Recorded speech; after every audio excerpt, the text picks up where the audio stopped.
ప్రేమ, మోజు ఈ రెండిటికి చాలా తేడా ఉంది. ప్రేమ అనేది క్యారెక్టర్ చూసి పుడతది. మోజు అనేది అందం చూసి పుడతది. ప్రేమలో యాక్సెప్ట్ చేయడమే ఉంటది పర్సన్ ఎలా ఉన్నా కూడా మజిలీలో శ్రావణిలా.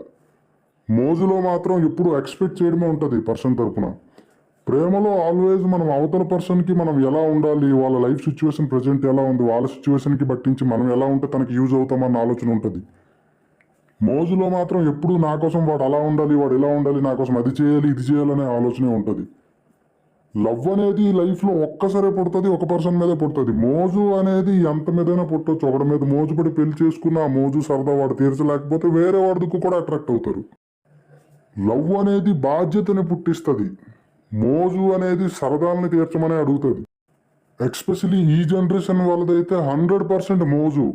ఒకడి దిక్కు చూసి వాడు బావుంటే బావున్నాడని చెప్పి మోజుపడి పెళ్లి చేసుకున్న తర్వాత వాడు తనకి నచ్చినవి తనకి నచ్చినట్టు ఉండలేకపోతే, తనకి సాటిస్ఫై చేయలేకపోతే ఆటోమేటిక్‌గా వేరే వాడి మీద మళ్ళీ మోజు పడతారు. అదే సింపుల్ ఎగ్జాంపుల్ ఆఫ్ మోజు. ప్రేమ అనేది పాతకాలంలో మొగుడు తాగినా, తిట్టినా, ఎలా ఉన్నా గౌరవం కోసం, మొగుడు కోసం ఒకటే రిలేషన్‌షిప్‌కి స్టిక్ అయి ఉండేవాళ్ళు. That is the example of love.